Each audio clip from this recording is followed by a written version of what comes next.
Good evening. This is the last program, I think, at this venue today, and it's been a long day. And I think, I hope our discussion for the next 30 minutes will provide you with some food for thought. The main subject here is to discuss some of the points which emerge from a very insightful book written by Arun Kumar, which is The Global Trade Paradigm, Rethinking International Business in the Post-Pandemic World. Now, why is it relevant to have one more book on, say, trade and international economic relations? So I think just to frame that issue, what I would just like to state is, for instance, when we think about economics, we think about it sometimes in very static categories. But actually, economics is all about flows. And, we sometimes miss that part of it. But one aspect of the working of the real economy which brings home very forcibly to us the fact of these flows of material and goods and services which flow from one part of the of geographies to another part of geographies is brought home most persuasively by the notion of trade, where we in the old days you had the Silk Route, which was overland, and then later on all the big tall-masted ships, sailing ships, which went from port to port, including, we are part of the trading history of the world, because Kerala, as a very small sliver on the southwest coast, had nevertheless a very important history in the trading history of the world. So I think this is the framework within which we should try to see how do changes in the global trading paradigm impact us? Why should we be bothered about what happens in the international trade flows? So just since we have very limited time, I would, to set the context and to let us understand a little bit of the history of this, and I leave Arun to take liberties with the history. He can go back as far as he wants. My first question to him is, how did the global trade paradigm emerge in the 20th century, and what were especially after World War II, and what were the main features of this paradigm? Thank you, Bala. First of all, Bala, it's great to be here with you and to chat with you about this book. Let me start by saying that the book, what I try to do is to tell the story of trade. So it's really written as something that, as a story that a layperson can understand, relate to. There's a lot of historical context, but it brings you to today and to the issues, geopolitical issues, geoeconomic issues that the world faces today. Coming to your question, Bala, I will actually go back several hundred years rather than just 70 or 80 years. And go back, in fact, 600 years to right the spot in Calicut, where the Chinese Admiral Zheng He had visited between the years 1406 and 1433. He came several times, 7 or 8 times, and he came with up to 250 big Chinese junks, which then were the biggest ships that were operating. Imagine 250 large Chinese ships out behind us. And he finally died here in 1433. The stories about him was that he was a giant of a man. I think he was of Mongol descent. He was a eunuch in the court. And like many such stories, he rose to a very high position. But after he died here off the coast of Calicut, the Ming Emperor decided that he would not have any more outbound trips. Until then, the Ming Emperor had been taking a very expansionist view of trade. Chinese ships were plying all over Southeast Asia and into Africa. But for some reason, after 1433, he decided no more, and he withdrew. And the Middle Kingdom, China, really folded back into themselves. Interestingly, 65 years after Admiral Zheng He died here, Vasco da Gama appears, and another set of trading relations get developed. Now, Calicut, as it turns out, was a big hub for global trade because Chinese silks and Chinese products would come here, and the Arabs would take it from here to the Middle East and to Europe. So we're sitting here, the few better places to sit and talk about global trade than Kozhikode Beach. Yeah.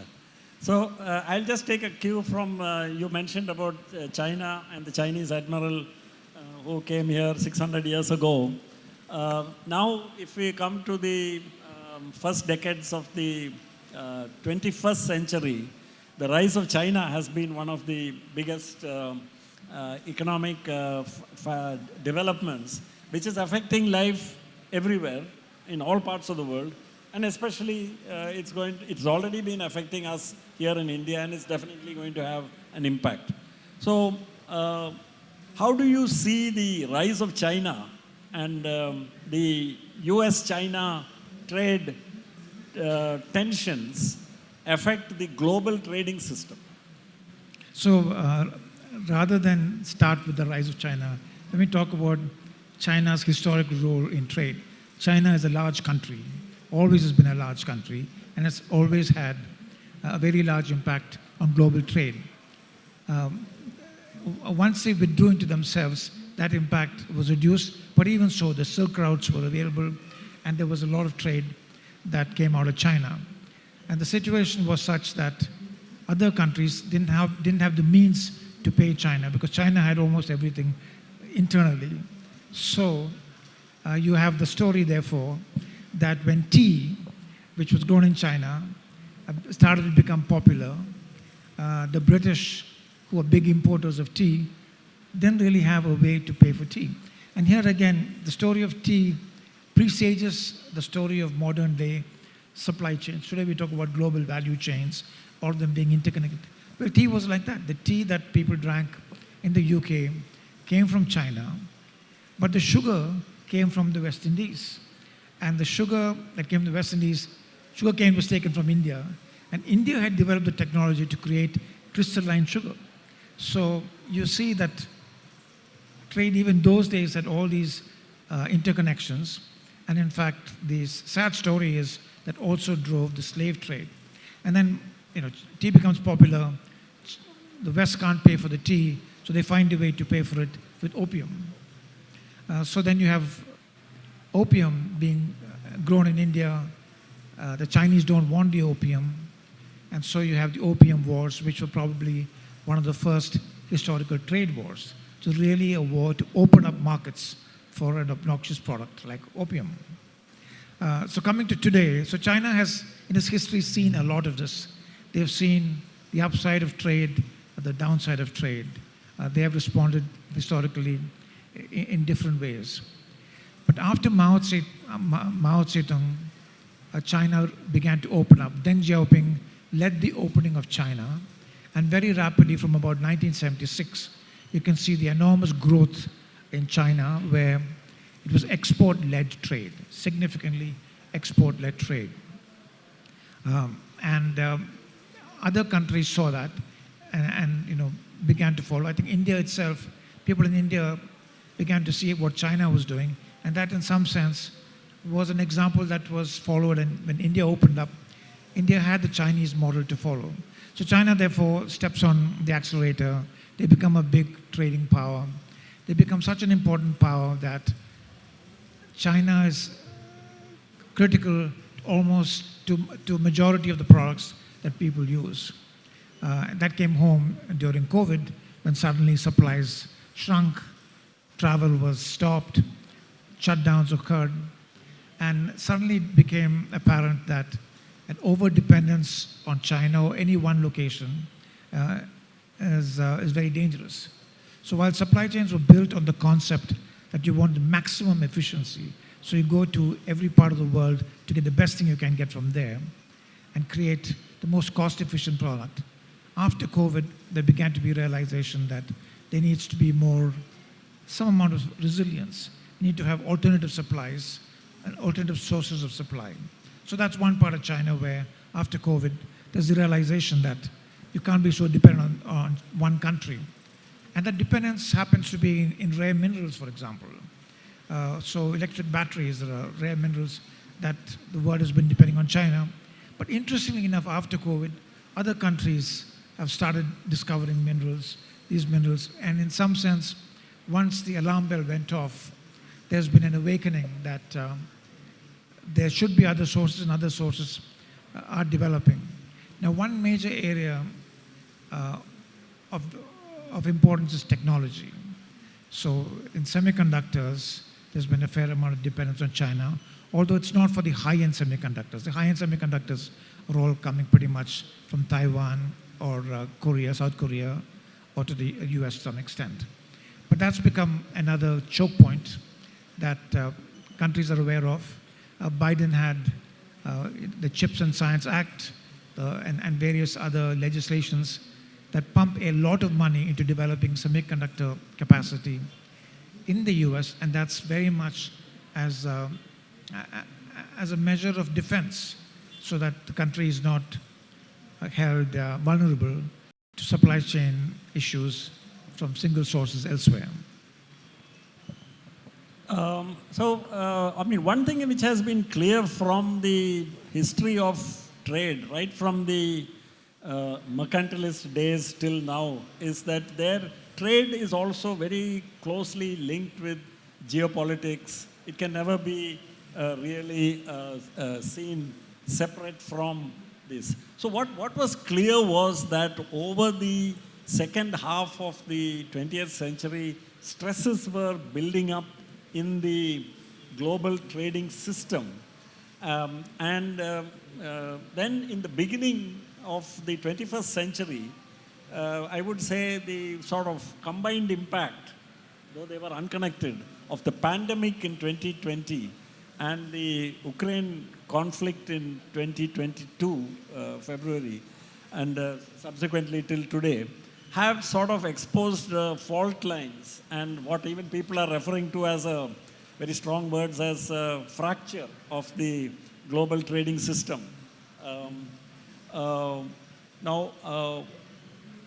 how serious do you think this fracture is, and do you see it widening? Do you see it healing? So I would say two main points I'd make there. One is to be very specific about China. China is the biggest manufacturer in the world. 25% of global manufacturing is in one country, in China. And their share has actually been generally increasing. Now they're at a point where they are saying, if you don't want the low-end stuff, let that others do it. They want to go higher end. So we may see some reduction in the volume of manufacturing relatively in China. But they're there, and there's a global dependence on them. So I don't think geopolitically it makes sense to isolate China. I think the US is very aware of it. Xi Jinping was in San Francisco a couple of months ago for the APEC meeting, and Biden and he had a very important meeting. And that was an important meeting because it was a meeting that signaled that these two countries want to work together. Before that meeting, there had been several visits to Beijing from the US Treasury Secretary, Commerce Secretary, Defense Secretary, and of course the Secretary of State, all signaling that we have to, it's an imperative that the US and China work together. So despite a lot of the negative press that we hear, there is a feeling that, there is no alternative but to working together. That's not true with Russia. See, before, in the early days, there was a bipolar world with Russia as one military power, the US as the other military power.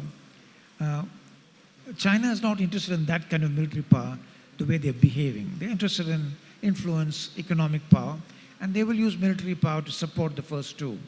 But it's not an arms race in that sense between China and the US as it used to be. Now, Russia was not an economic power, and we know that because as soon as the system collapsed, today Russia's GDP is bigger than India's GDP. So they're certainly not. But China is an economic power, and people have to work with China. Now, philosophically, there's been a change in thinking in the West and certainly in the US, which is that it cannot all be about chasing the lowest cost. It's not enough to get the lowest cost products or services to consumers. you have to think about the workers. So the Bidenomics has moved the importance of the workers at the expense of the consumers to a different level. The Bidenomics is explicit about stating that economics should be as much about the workers or significantly about the workers as it is about consumers, whereas Bala, the economics that you studied taught you to go relentlessly after consumer welfare. Now, this is interesting. I just wanted to ask a question about that. See, globalization has suffered a certain, has been under stress, has suffered a couple of shocks, one from the pandemic and the other from the Ukraine war and the fracture in the global financial and trading system. Now, there is yet another force which is at work, and as a consequence of all this, we can see from the media that there is a movement that not only when you say of over-dependence on China in terms of supply chains, over-dependence on one country, it's also, there seems to be an intention to sort of move towards what we are hearing more of, like hyper-local networks and localization of production, etc. So that itself is becoming, just like you mentioned about Bidenomics and the economic logic for it, this same rationale seems to be coming up even in Europe, where they are now bringing up tariff barriers against Chinese NEV imports because they're fearful about being swamped by that. So this reverse movement away from globalization, do you see it as a reaction, as a very temporary thing, or is this likely to have an impact on the contours of global trade? Yeah, it's interesting. So supply chains or value chains drove globalization in a big way. They led to vulnerabilities of over-dependence on certain sources. So regional agreements and regional configurations have become more important. So you have the CT, the Comprehensive Trade Agreement between the countries that were part of the original Trans-Pacific Partnership. The US is not in it, but Japan, Australia, New Zealand, Brunei, Singapore, they're all part of that. China has created its own China-led Regional and Comprehensive Economic Partnership, RCEP, which is a very large regional partnership, which India decided not to be part of. So right here in the East, we have two major regional partnerships. Interesting enough, the UK has applied to join the CTPP. So even though they are sitting in the Atlantic, they want to be part of a essentially Pacific partnership. So I think we're seeing a muddled picture right now, but there is increasing strength in the regional partnership, including the US-Mexico-Canada partnership, as opposed to trying to have, as opposed to that WTO laying down all the rules or having very large global partnerships. So it looks like we can probably expect some strengthening of regional trade blocks, like, say, for instance, an Indian Ocean trading bloc, or other, say, the East, the Asia-Pacific kind of trading blocks, and a European or an African, Pan-African trading bloc, etc. So I think we have, since we have, on that point, there are two important constructs. There's a Quad, which is the US, India, Australia, and Japan working together. And that originally started as kind of a security-oriented partnership. Increasingly, it's taking a big economic partnership. And supporting the Quad is the Indo-Pacific Economic Framework, which again, those four countries, plus a number of other countries, are coming together to strengthen trade relations in the Indo-Pacific. Finally, tying trade back to political power, there's an increased emphasis on freedom of navigation. So the Quad countries are very keen that there's freedom of navigation by sea and ocean lanes are protected. So there are many other interesting aspects which we don't have enough time, since we need to have a few questions from the floor, from those of you who are here. So for instance, question of the de-dollarization which is very much in the media and getting a lot of attention, and which I think deservedly so, because it is going to have implications across the world. But I will now just, we have a few minutes for questions from the house, so anybody has any questions, please frame them briefly. We have a few minutes. Especially after COVID, the world has realized that they should not depend on one country alone. And now there is no lot of talk that like India is a good alternative instead of China. So how are we actually progressing in that way? Are we really geared up to meet the requirement of the world? What's your take on this? So I would say in the last couple of years, we have seen a fair amount of progress. So it's clearly an opportunity when companies want to reduce dependence on China. India would be one of the top candidates. But to make that into a reality, we've seen with Apple and Samsung coming in with mass manufacturing of mobile phones. That's a really good step. We're also seeing more advanced manufacturing coming to India. And India's own capabilities in advanced manufacturing are really rising.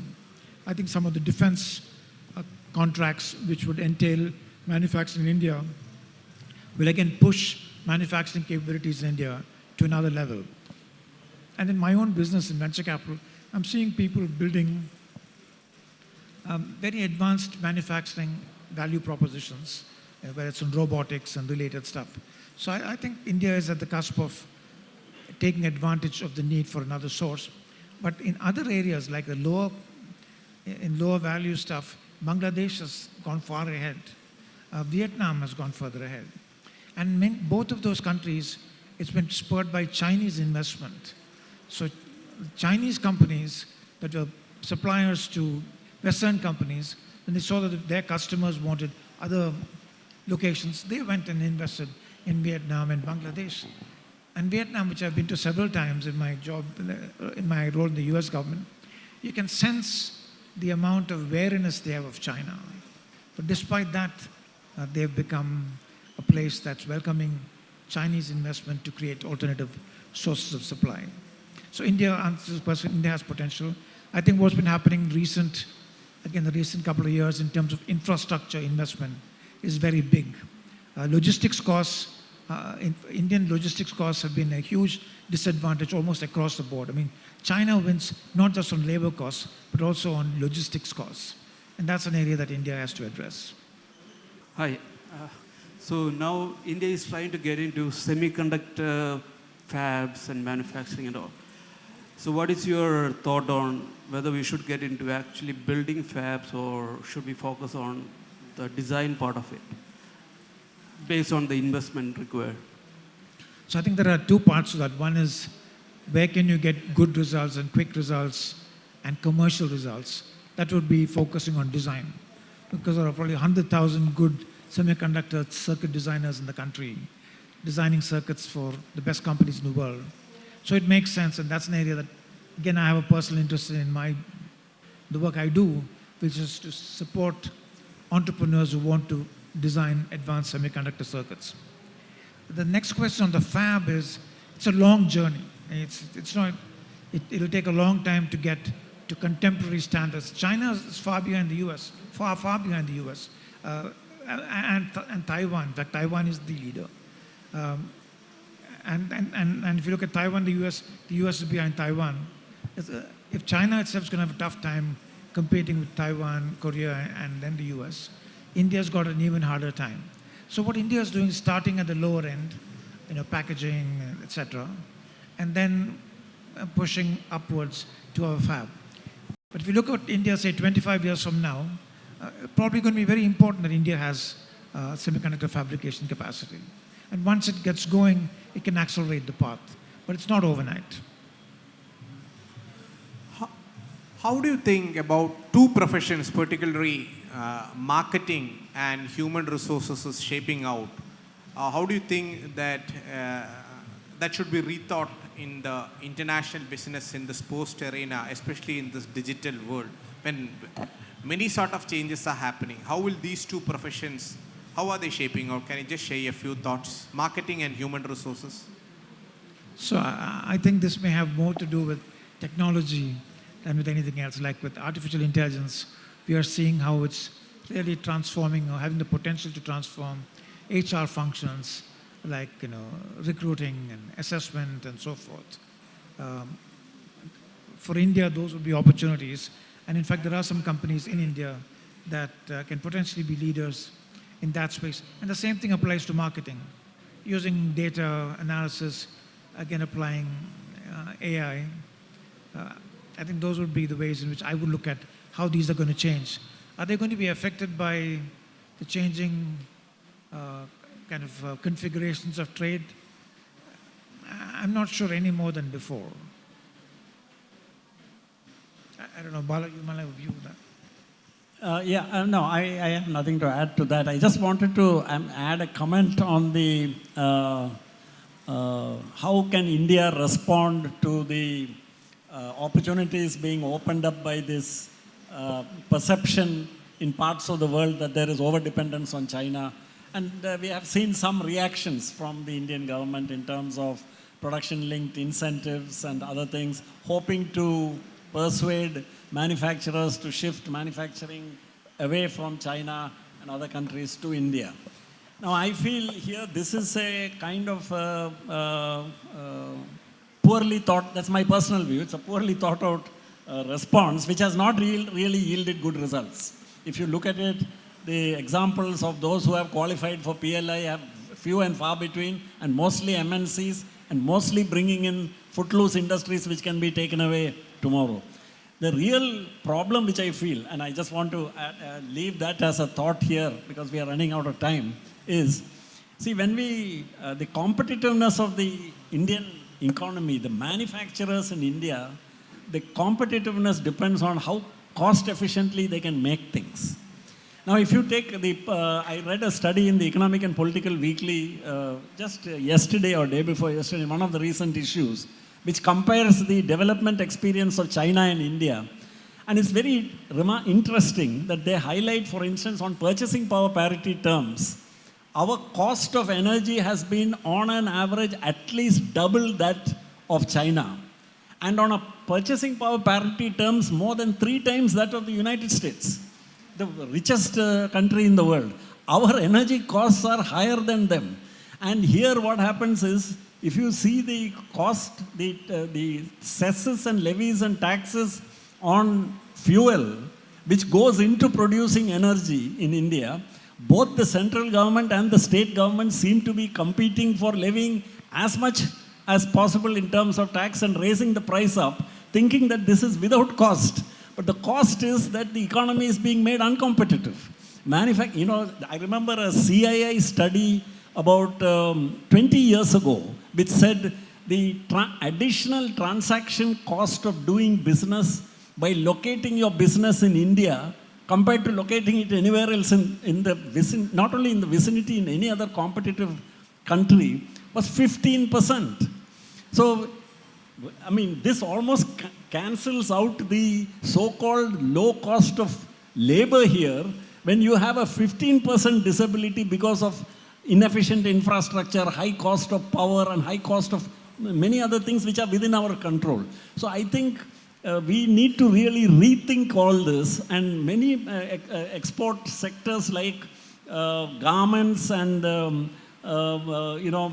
many other simple manufacturing sectors like that are suffering because of the fact that of these high input costs for which there's no way they can compensate. So would you just like anything to conclude? Yeah. No, I would just conclude by, I think that's a very good observation. Infrastructure really consists of transportation, of location, which is real estate, etc., and energy costs. So those are important issues to be addressed, and that's critical for manufacturing efficiency. In conclusion, I think in the book I talk about the fact that a whole period of secular opening up of economies and integration of economies is now taking a back seat. And I kind of hint that that might change in the future as we go forward. And we've seen that in the past, opening and closing of economies. And this is particularly relevant for us in Kerala. We are sitting here in Calicut, which is one of the premier trading cities of Kerala. Kerala's gross trade domestic product, a significant portion of it is related to trade with, external trade with the other states as well as with other countries. In fact, some GST data analysis showed that the deficit which Kerala has with the neighboring states, primarily Tamil Nadu, but also other states like Andhra and Karnataka, the deficit every year is 1 lakh crores is the deficit which we have. So in terms of, we buy 1 lakh crore more than we sell to them. So as a trade, that by itself is not bad. As long as we can fund these deficits. We have to find it. So far we've been funding it with inward remittances, but that may not be sustainable. So we'll have to find other ways of funding these current account deficits. So these are just, as a trading state, which our existence depends on trade, we need to be particularly alive to this, and that's why I think this particular book of Arun's, which I would very strongly commend to all of you to read and to reflect upon how trade affects life here in Kerala. Thank you all. Thank you, Baran.